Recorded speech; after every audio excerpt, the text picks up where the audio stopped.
Nabung 80.000 emas di dunia lain untuk pensiun chapter 23 Bahasa Indonesia. POD Novel Official. Bab 23. Ciririn. Oh, itu orang jahat. Mitsuha berpikir begitu dia melihat pelanggan itu masuk. Pepatah yang cukup banyak mengatakan, aku pasti orang jahat, pria yang sangat gemuk ditemani oleh 3 orang.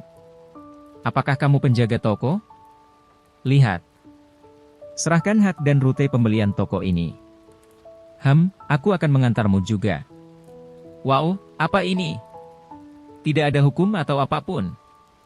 Meskipun seseorang terlihat seperti anak kecil, kamu tidak akan melakukan itu. Aku heran dengan keberanian yang berlebihan. Betapa dia meremehkan masyarakat. Apakah dia orang yang sangat kuat yang bisa melakukan apa saja melalui koneksi dan uang? Permisi, tapi siapa kamu? Aku akan bertanya untuk berjaga-jaga. Apa, kamu tidak mengenalku? Inilah yang terjadi ketika seseorang seperti gadis kecil mencoba-coba bisnis. Baiklah, akan aku beritahu. Aku Nelson Adler, Presiden Adler Firm. Oh, dari firma Adler itu? Tidak pernah mendengar tentang kamu sama sekali. Betul sekali. Toko ini sepertinya menjual ikan, sesuatu yang disebut sampo, dan hal-hal tidak biasa lainnya. Tampaknya menjanjikan meski masih baru. Aku akan melepaskannya dari tanganmu, jadi bersyukurlah. Ya, itulah yang kamu inginkan. Apakah tekanan sama tidak mencapai pedagang? Ada mitra bisnis yang perlu dipertimbangkan, jadi bisakah kamu datang lagi pada waktu yang sama besok? Kami akan menghubungi mitra bisnis kami. Mengerti. Mungkin karena mereka sedang dalam suasana hati yang baik, karena permintaan yang tidak masuk akal itu dilalui dengan mudah, Nelson dan anak buahnya kembali dengan humor yang bagus. Dia mungkin berpikir untuk memberi tekanan di berbagai tempat jika aku menolaknya. Apa dia mengira aku segera menyerah setelah berpikir tidak ada gunanya sekarang karena Adler Firm mengincarku? Apa menurutmu Mitsuha idiot? Sial, jangan pernah semudah itu. Selain itu, meskipun aku mengatakan kami akan menelepon mitra bisnis kami, tidak ada yang mengatakan pemasok. Ciririn. Mitsuhane-sama, aku di sini. Jadi kamu datang. Jadi kamu datang hari ini juga, untuk kebaktian reguler. Tidak, dia datang setiap hari, Sabine-chan. Awalnya dia memanggilku Mitsuha-sama, tetapi sebagai hasil dari bujukanku untuk hentikan, kepalaku akan terbang jika seseorang mendengar sang putri memanggilku sama, dan beberapa liku-liku, kami memilih Mitsuhane-sama. Ne-sama adalah satu kata, dan itu sama bukanlah masalah, adalah teori Sabine. Sabine-chan dengan cepat menuju ke sisi konter ini. Ada TV kecil dan pemutar DVD di sini. Tentu saja, ini tidak terlihat dari sisi pelanggan, dan akan ditangguhkan segera setelah pelanggan datang. Seorang pelanggan yang memasuki toko pada waktu yang buruk mendapat tatapan Sabine-chan, aku akan membunuhmu. Itu tidak masuk akal. Sabine-chan datang setiap hari, ketika aku kehabisan topik karena aku tidak dapat berbicara terlalu banyak tentang Jepang dan dalam masalah, aku dengan sembarangan menyalakannya dan TV counter serta pemutar DVD ketahuan. Aku tidak bisa menipu hiper apa ini, apa ini, apa ini. Sabine-chan, dan dia jadi menontonnya bersama-sama. Namun, cermin ajaib. Itu memecah jika seseorang mengatakan itu rahasia untuk membungkamnya, kalau hal pertama yang aku pilih untuk tunjukkan padanya adalah sesuatu seperti penyihir kecil yang kehilangan sihirnya ketika identitas aslinya terungkap dan sebuah cerita tentang melanggar janji dan kehilangan segalanya. Tidak, sayangnya itu berhasil. Tapi tentunya bagi Sabine-chan yang tidak mengerti bahasa Jepang, aku harus menerjemahkan dan menyulih suaranya. Ini sangat sulit. Aku lega ketika sampai pada adegan transformasi atau adegan luka parah. Oh, Sabine-chan, tolong berikan ini kepada Perdana Menteri segera setelah kamu kembali. Itu adalah surat yang sangat penting, jadi jangan lupakan itu. Meskipun Sabine-chan tomboy, dia gadis yang pintar. Bukan seseorang yang akan gagal dalam permintaan seperti itu. Mungkin dia memperhatikan sesuatu, dia berkata, Tidak, dengan ekspresi serius sambil mengamankan surat itu sebagai sesuatu yang penting. Ciririn. Gadis, aku membawakanmu perjanjian transfer, tanda tangani sudah. Kamu terbang sejak awal, Nelson-san. Mitsuhane-sama, siapa ini? Sabine-chan bertanya, menjawab dari belakangku. Baru menginjak usia 10 tahun, Sabine-chan masih belum terlihat di mata publik. Dan ada juga pakaian hemat untuk penyamaran, meskipun dia gadis yang cantik, dia tidak terlihat seperti bangsawan. Orang penting dari bisnis besar, dia bilang dia ingin membawaku. Mitsuhane sama pergi, tidak. Sabine-chan, seorang aktris? Tidak, ini dia Sabine, anak yang menakutkan. Sepertinya. Di pintu masuk gadis cantik yang melebihi norma bangsawan, wajah Nelson mengendur. Jika kamu tidak ingin meninggalkan saudara perempuan kamu begitu buruk, kamu bisa ikut dengan saudara perempuan kamu. Betulkah? Sabine-chan melompat kegirangan atas undangan Nelson. Dan saat senyum lebar Nelson-san semakin kuat. Ciririn. Maafkan aku, apakah kamu menunggu? Apa, Perdana Menteri sama? Nelson Adler yang terkejut. Semua aktor ada di sini. Maaf mengganggu kamu, Saar-san. Tidak, jika itu undangan Mitsuhadono, aku akan terbang kapan saja. Apa? Dia memanggil nama Perdana Menteri? Dan ada apa dengan sikap rendah hati Perdana Menteri? Nelson mulai diliputi firasat buruk. Sebenarnya, orang ini meminta aku untuk menyerahkan toko ini secara gratis. Dan dia berkata dia ingin membawaku bersamanya. Oleh karena itu, aku mungkin akan dipaksa untuk menolak permintaan dari raja. Ada apa ini, Adler Dono? Dia menembus dengan tatapan di bawah titik beku. Apa, tidak, itu. Nelson yang berkeringat tanpa henti. Menghalangi seorang pedagang yang telah diminta langsung oleh raja, menuntut untuk secara tidak sah memberikan toko tanpa pembayaran, dan memeras seorang gadis yang sangat muda untuk menjadi milik seseorang. Tidak, hal seperti itu. Setelah darahnya menghilang, Nelson mengalami kebiruan dan sekarang menjadi keputihan. Maksud kamu, bukan itu? Ya, tentu saja. Jadi, kamu tidak akan ada hubungannya dengan toko ini atau staf toko mulai sekarang secara langsung dan tidak langsung? Ya, aku bersumpah demi Dewi. Lalu, jika ada gangguan terhadap toko ini di masa depan, aku akan meminta Adler Dono menangani mereka. Semua departemen akan menerima instruksi ketat. Ya. Dengan ini, firma Adler berkewajiban untuk memantau dan memikul tanggung jawab tidak hanya untuk anak perusahaan mereka tetapi juga semua pihak komersial di ibu kota untuk tidak ikut campur dengan General Store Mitsuha. Jika gangguan diabaikan, siapa yang tahu hukuman seperti apa yang akan dijatuhkan oleh Perdana Menteri. Namun saat ini kulit Nelson kembali sedikit dari rasa lega sehingga dengan membawa beban berat ia berhasil keluar dari krisis terbesar dalam hidupnya. Adler Dono. Orang-orang dari firma Adler tidak harus datang ke istana kerajaan besok. Semua orang perusahaan kamu akan memiliki izin mereka untuk masuk setiap saat dicabut. Apa? Nelson menjadi pucat lagi. Tidak masuk ke istana kerajaan berarti pemasok istana kerajaan, pemasok kerajaan Adler Firm, lebih dari penurunan penjualan. Hilangnya kredit. Stok tertawa di antara sesama pedagang. Kerusakannya tidak dapat diukur tidak peduli apakah kamu dipanggil ibu kota, bukan dealer utama nomor 1 kerajaan. Kenapa hal seperti itu? Tidak bertanggung jawab untuk menekan pedagang lain tentang toko ini persyaratan penebusan, pikir Nelson. Tentang itu? Aku tidak berpikir bahkan raja yang paling lembut pun ingin melihat wajah pria yang mencoba mendapatkan putri kecilnya atau teman-temannya. Apa?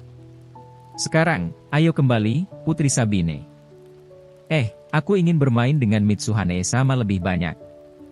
Setelah Perdana Menteri pergi menyeret Sabine-chan yang enggan, hanya pria yang pingsan di lantai yang tersisa. Presiden firma Adler pensiun dan menyerahkan segalanya kepada putranya adalah sesuatu yang terjadi tidak lama kemudian. Jangan sentuh General Store Mitsuha. Beberapa saat kemudian tangisan muntah darah Nelson mencapai semua pedagang ibu kota, tidak ada kerajaan. Hei Sabine-chan, apakah kamu ingin menggantikan gelar Kurnai Kenyou aku? Tidak mungkin. Entah bagaimana rasanya tidak menyenangkan. Mitsuhane-sama, kamu ingin mendorong aku untuk melepaskan gelar itu. Benar-benar indra yang luar biasa. Sabine, anak yang menakutkan.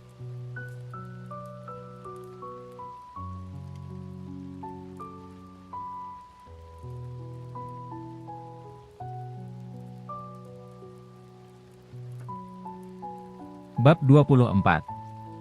Memasak Yamano. Penjualan kacamata terus meningkat. Ada masalah itu sebelumnya juga, aku berterima kasih kepada Perdana Menteri. Barang-barang lain dijual sedikit demi sedikit. Meskipun itu sangat mahal. Oh, aku juga menjual gerobaknya. Svensson dan yang lainnya membelinya setelah banyak pertimbangan. Penghasilan mendadak tak terduga mereka akhirnya akan habis. Jika demikian, mari kita berinvestasi di masa depan sebelum itu terjadi, mereka tampaknya telah memutuskan. Untuk berjaga-jaga aku juga menjelaskan tentang sewa dan sewa, tetapi setelah sebagian besar memahami pengaturannya, mereka masih memutuskan itu tidak baik. Jantan benar. Harga jual kembali hampir sama. Itu sudah menjadi layanan yang sangat besar. Aku memberi mereka perintah ketat untuk tidak mengungkapkan harga pembelian sebenarnya. Mengancam, jika orang lain juga meminta untuk menjualnya dengan harga itu, toko akan runtuh. Semua orang mengangguk dengan wajah serius. Mereka mungkin mengira itu adalah defisit besar. Tolong bertindak sebagai papan iklan dan buat permintaan. Mereka puas dengan produknya. Sampai sekarang kami harus mengumpulkan jamu kecil dan ringan karena daya dukungnya, dan itu butuh waktu. Jika kita bisa membawa banyak barang maka kita bisa berkeliling berburu dan berhenti mengumpulkan tanaman obat dan sayuran liar. Kecepatan gerakan lebih cepat dalam perjalanan pulang, mengurangi stres pada tubuh kita.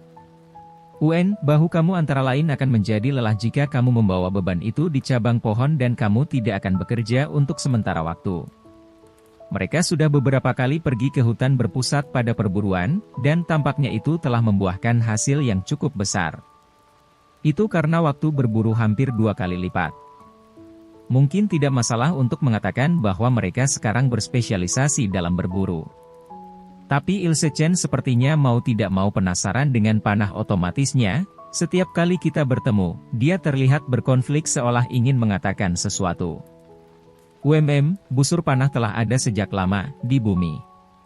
Aku ingin tahu apa yang harus dilakukan.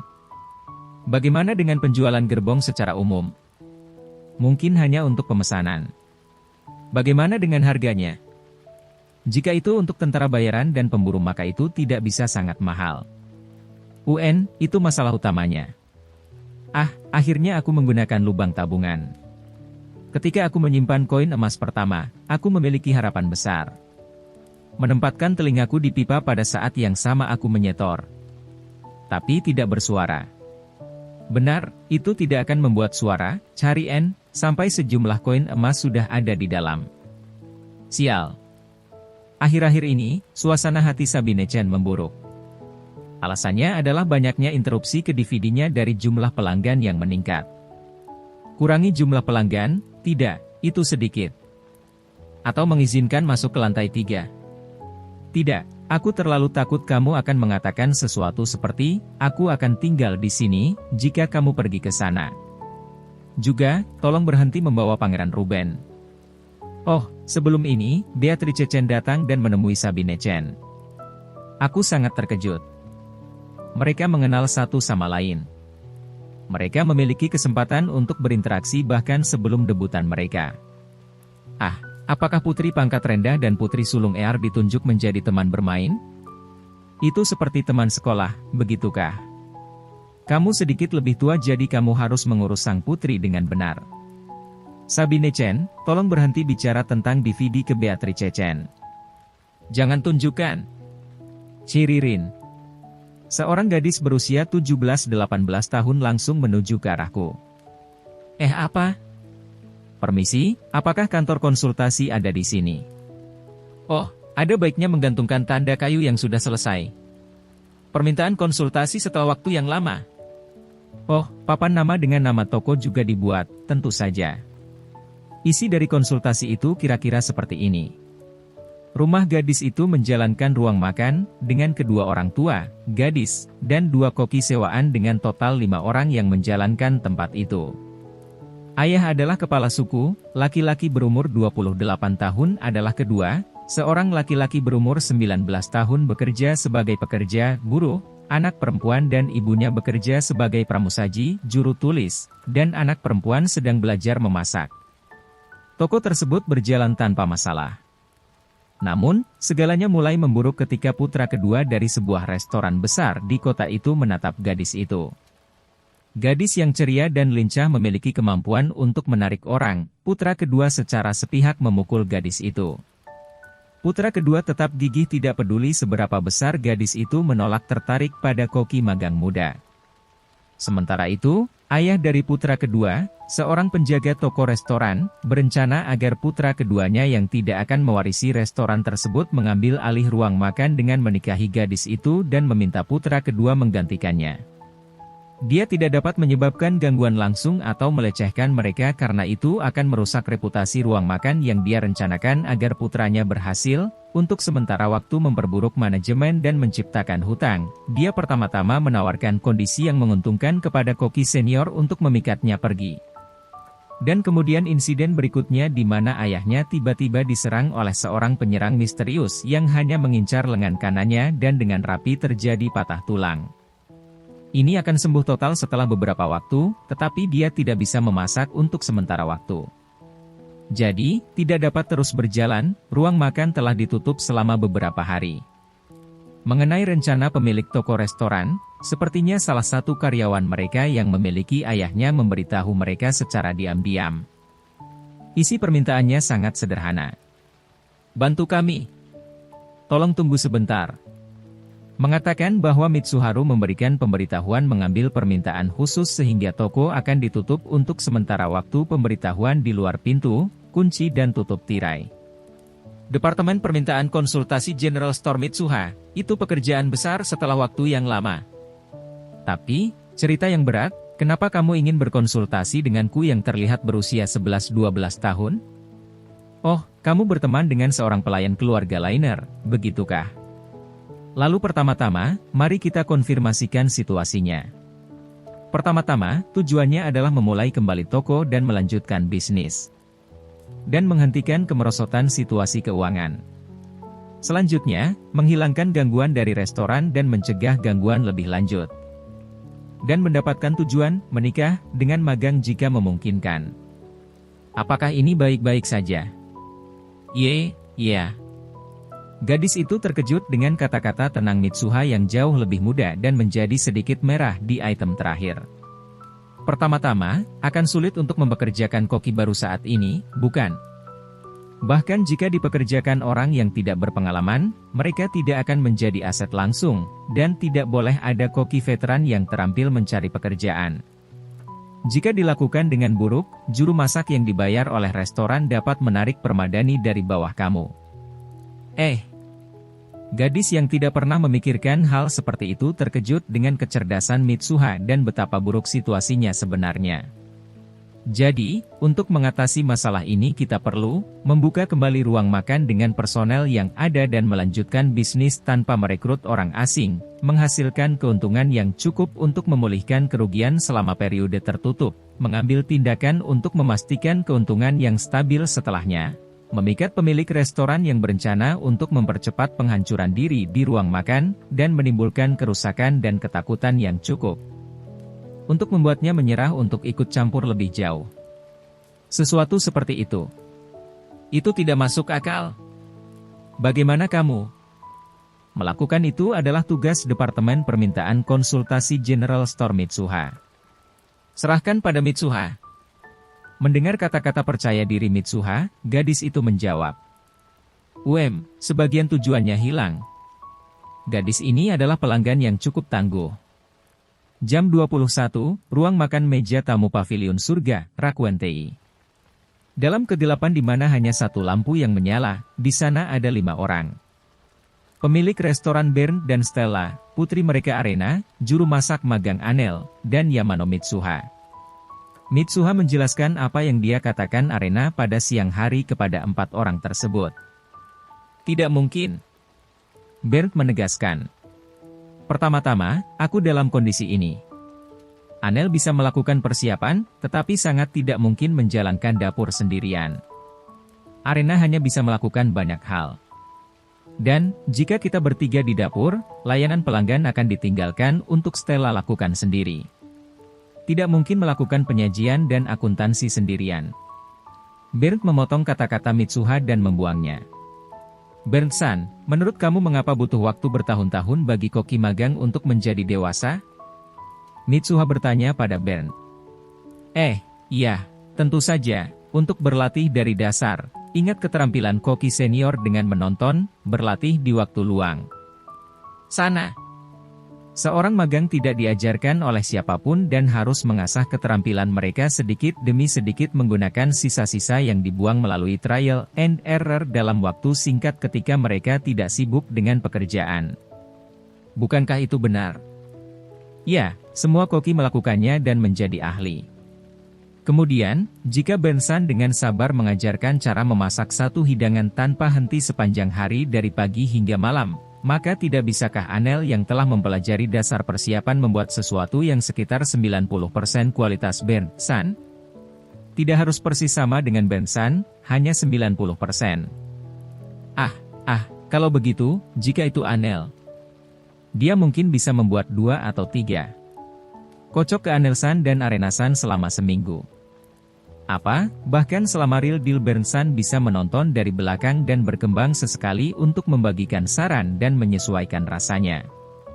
Tidak bisakah kamu melakukannya bahkan dengan satu tangan? Baiklah. Anel membuka matanya dengan heran. Dalam dunia memasak, hanya orang yang akan mensukseskan toko atau pihak lain dalam divisi Goodwill yang akan diinstruksikan langsung oleh chef. Dan itu berlaku sampai akhir. Catatan Tail, divisi niat baik berarti membiarkan seorang pelayan atau anggota keluarga membuat bisnis dengan nama yang sama. Tapi itu saja. Rasanya agak jatuh, dan tidak ada yang istimewa di sini dibandingkan dengan tempat lain. Pelanggan yang telah terbang ke restoran lain selama kami tutup untuk sementara waktu tidak akan langsung kembali, dan pelanggan tetap akan melihat perbedaan rasa. Selain itu, seperti yang aku katakan sebelumnya, Stella juga harus melakukan layanan pelanggan sendiri. Mendengar kata-kata Bernd, Mitsuha tersenyum lebar. Tidak masalah. Aku punya rencana rahasia. Mohon merasa lega seolah-olah berada di kapal yang tenggelam. Aku tidak bisa lega sama sekali. Dan setelah 7 hari, ruang makan pavilion surga dibuka. Ya, 1 nasi telur dadar, 1 udon. Paket makanan hamburger, gali. Di dalam pavilion surga yang semarak. Membawa piring ada 4 wanita. Para wanita itu adalah istri Bernd, Stella, dan tentara bayaran seperti Grit dan Ilse. Mitsuha mengeluarkan permintaan nominasi. Tertarik dengan biaya permintaan dan prasmanan makan sepuasnya, Grit dan Ilse yang lelah karena berburu terus-menerus dan telah beristirahat sejenak, melompat atas permintaan Mitsuha. Hanya anggota wanita yang diminta. Aku tidak membutuhkan seorang pria. Di dapur, Anel dan Arena dengan panik menggerakkan tangan mereka sementara suara Bernd dan Mitsuha terbang ke arah mereka dari belakang. Bernd sedang mengajarkan menu asli pavilion surga. Dan Mitsuha sedang mengajarkan makanan Yamano. Makanan Yamano. Ini adalah makanan misterius yang menjadi bisikan di kalangan bangsawan sejak beberapa waktu yang lalu. Masakan yang tiba-tiba menjadi pembicaraan di antara sejumlah besar bangsawan memiliki bahan yang mustahil, kelezatan yang luar biasa, resep yang tak terbayangkan dan hidangannya diselimuti misteri. Banyak koki mencoba mereproduksinya berdasarkan cerita yang didengar dari bangsawan, tapi mereka semua disuruh mencobanya lagi. Kecuali beberapa yang memohon pada koki tertentu dari keluarga bangsawan untuk mengajar mereka. Mereka yang menerima ajaran tersebut menanyakan nama hidangan tersebut kepada koki. Koki menjawab, makanan Yamano. Tentu saja ada nama individu untuk setiap hidangan. Namun, nama yang mencakup semua hidangan menjadi satu genre, adalah makanan Yamano. Makanan Yamano bukanlah nama salah satu hidangan. Mereka yang menggunakan teknik Yamano, semuanya dikenal sebagai hidangan Yamano. Seolah-olah itu adalah teknik Sarutobi. Kepada koki yang mengagumi, koki itu menggelengkan kepalanya. Mengatakan, hidangan ini bukanlah sesuatu yang aku buat. Itu semua hanya diajarkan kepada aku oleh guru aku yang terhormat. Dan hidangan yang tak terhitung jumlahnya yang diajarkan kepada aku akan diberi nama Yamano memasak setelah guru aku yang terhormat. Memasak Yamano. Namanya secara bertahap menyebar melalui para bangsawan dan orang kaya dan bahkan rakyat jelata melalui pelayan dan lainnya. Menggunakan informasi dari mulut ke mulut.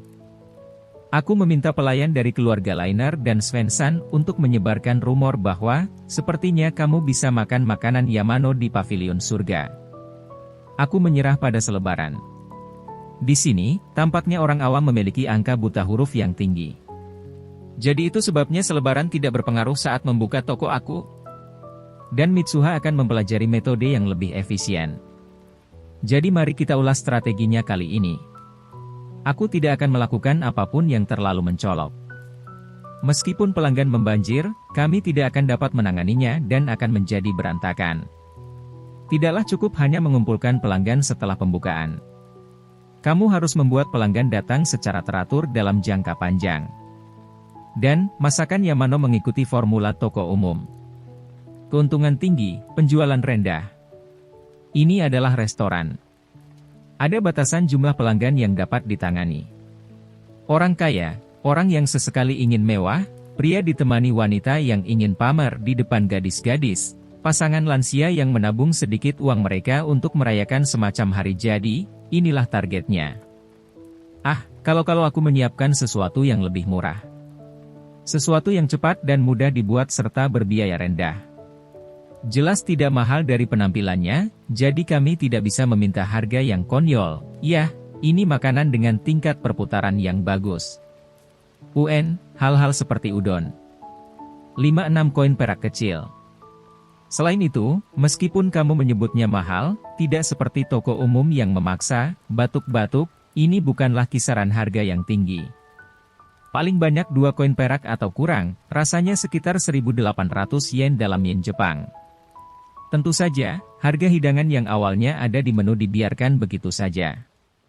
Mungkin dari mulut ke mulut berhasil, meski tidak terisi penuh, sebagian besar kursi terisi pada hari pertama. Sepertinya ada seorang pria yang melihat ke dalam bangunan dan memasang wajah menjijikkan sebelum pergi. Menurut Stella San sepertinya penjaga toko itu. Meskipun itu disebut memasak Yamano. Marcel mencoba menamainya Mitsuha Cooking, tapi aku menghentikannya. Sangat putus asa menghentikannya. Jadi, aku memikirkan berbagai hal. Ini bukan masakan Jepang. Mitsuha sendiri sedang bingung. Masakan bumi juga salah. Setelah berdiskusi dengan semua orang, diputuskan Yamano memasak. Nah, karena aku memperkenalkan diri dengan nama keluarga aku hanya kepada beberapa orang, aku rasa tidak apa-apa. Tim wanita paruh waktu memiliki kontrak 7 hari. Dengan waktu sebanyak itu Anel dan Arena akan baik-baik saja sendiri, setelah itu Bernsan bisa mendapat giliran di resepsi. Bahkan dengan satu tangan, dia harus bisa melakukan beberapa pelayanan dan akuntansi, dan dia mungkin bisa menyewa pelayan dengan harga murah. Hari kedua. Tampaknya beberapa orang kaya dan bangsawan bercampur dengan konsumen. Bangsawan tidak bisa menjaga penampilan jika mereka pergi ke tempat biasa seperti itu, meskipun semua orang berpakaian seperti orang biasa dengan pakaian biasa. Sangat jelas terlihat. Tidak, ini seperti yang direncanakan sehingga mereka disambut dengan baik. Bangsawan dan orang berpengaruh bersahabat dengan ruang makan yang menyajikan hidangan yang hanya bisa dicicipi di sini. Jika restoran itu ikut campur maka kemungkinan besar akan ada peringatan dan beberapa pelintir tangan. Kami akan menjadikan orang-orang berpengaruh menjadi pelanggan reguler kami dan menerima favoritisme mereka. Tapi, bukankah pelanggannya terlalu banyak? Ada antrean di luar. Tidak, ini sedikit salah perhitungan. Aku ingin tahu apakah itu akan mereda dalam 7 hari. Ah, Arena, Katsudon tidak seperti itu. Hari ketiga. Peningkatan pelanggan tidak berhenti. Bagian memasaknya bagus. Mungkin pasangan memasak sudah terbiasa, keterampilan mereka meningkat pesat. Aku kesulitan memilih menu masakan Yamano. Sehingga tidak ada masalah meskipun aku tidak dapat berteleportasi karena beberapa situasi, bahan-bahannya hanya barang yang selalu tersedia dengan harga murah. Kami tidak akan menggunakan hal-hal seperti keju pedas. Hal-hal yang bahkan pemula dapat dengan mudah dan cepat memasak selama bisnis jika persiapan dilakukan sebelumnya. Memuaskan kondisi tersebut, kami memutuskan beberapa item menu seperti nasi telur dadar, hamburger, udon dan lain sebagainya. Oh, aku mengajari mereka cara membuat mayones. Ini hanya mencampur sedikit telur, minyak, cuka, dan sebagainya. Mengembangkan memasak tidak akan menjadi masalah, kan? Ini tidak seperti aku mempopulerkan oven microwave. Ah, tentu saja aku membeli satu untuk diri aku sendiri. Ini diperlukan untuk makanan beku. Hari 5. 5 pria datang ke ruang makan pavilion surga tepat setelah pembukaan. Dengan memotong dan mengabaikan garis pelanggan. Ah, pelanggan, berbaris dengan benar. Stella yang berbicara terkejut dan berhenti berbicara. Kedengarannya seperti sukses besar, pavilion surgasan. Yang berdiri di sana adalah penjaga toko itu, seorang pria senior yang tidak dikenal, mantan pegawai yang dibawa keluar tempo hari, dan 2 penjaga. Apa yang bisa aku lakukan untuk kamu? Dipanggil oleh Stella dan keluar dari dapur, Bernd bertanya dengan masam dan tanpa ekspresi. Tidak, hari ini aku tidak bisa membantu tetapi memenuhi tugas aku sebagai warga negara yang baik. Apa sih yang kamu bicarakan? Aku menuduh kamu melakukan permainan curang dan datang untuk melakukan keadilan. Penjaga toko berteriak dengan wajah penuh kemenangan dan jari-jarinya menunjuk ke Bernd. Rupanya, dia tampaknya telah mengubah kebijakannya untuk melawan situasi yang berubah. Itu adalah pola di mana dia berubah menjadi menyerang secara langsung. Permainan Yegelicik? Apa sih maksudmu? Jangan pura-pura bodoh. Bahkan para penjaga juga datang. Tidak, tentang apa ini? Tolong jelaskan dulu. Mendengar kata-kata Bernd, pemilik restoran menunjuk ke menu yang ditempel di dinding. Bahwa itu bukti yang tak terbantahkan. Penipuan menggunakan masakan Yamano yang sekarang dikabarkan di antara publik, tindakan menipu pelanggan. Sekarang, penjaga, segera tangkap dia dan bawa dia ke penjara. Bernd dan Stella terperangah. 3 pekerja paruh waktu menonton dengan cemas. Pelanggan berhenti makan dan menonton dengan terengah-engah. Bernd akhirnya memahami situasinya dan bertanya kepada pemilik toko. Apa dasar bahwa masakan Yamano kami palsu? Aku pikir kamu akan menggunakannya untuk melarikan diri. Penjaga toko tersenyum lebar. Orang yang ada di sini adalah koki rumah liner Viscount dan pendiri masakan Yamano itu, Marcel C. Kata, datang dari penonton. Orang-orang yang tampak mulia menatap tajam ke arah Marcel. Sekarang, Marcel-san, bersaksi. Tidak, aku tidak akan tahu sampai aku memakannya. Ngomong-ngomong, maukah kamu mengeluarkan masakannya? Atas pernyataan Marcel yang sepenuhnya sah, pemilik toko yang berada di depan penjaga dengan enggan menyetujuinya. Ini hanya beberapa saat saja. Lalu aku akan makan sup, sesuatu yang disebut nasi telur dadar, dan hamburger. Pemilik restoran sedang tersenyum. Marcel sepertinya tidak mengetahui nama item tersebut. Ini dipastikan palsu. Setelah Bernd menuju dapur dan meneriakkan pesanan, tinggal menunggu. Para tamu juga menyaksikan dalam diam sambil melanjutkan makan. Dan setelah beberapa saat, memasak dibawa ke meja. Marcel diam-diam meminum supnya. Dia mengerutkan kening. Marcel membawa hamburger ke mulutnya. Dia sedang dalam mood yang buruk. Marcel makan nasi telur dadar. Dia sepertinya akan berteriak karena marah. Tolong panggil orang yang membuat ini. Dia berteriak. Siapa yang membuat keributan? Berisik. Mitsuha yang keluar dari dapur. Apa-apaan ini? Melihat Marcel yang berteriak, pemilik toko restoran tersenyum. Mengapa kamu mengajarkan hidangan yang tidak kamu ajarkan kepada aku di tempat seperti ini, guru yang terhormat? Karena kami sedang membuat hidangan pesta saat itu. Selain persiapan, makanan ini dibuat satu persatu, jadi aku tidak akan mengajarkannya saat itu. Tidak, tapi, di setiap hari memasak untuk keluarga majikanku, hidangan seperti itu juga akan. Lalu, mengapa kamu tidak pergi ke dapur dan membantu kami sementara aku mengajar? Tolong ajarkan beberapa hal juga Marcel-san. Mereka secara teknis adalah kakak dan adikmu. Diakui. Marcel terbang ke dapur. Rahang pemilik restoran sepertinya akan lepas. Para penjaga bingung. Jadi untuk apa itu? Suara Mitsuha diselimuti oleh keheningan interior ruang makan.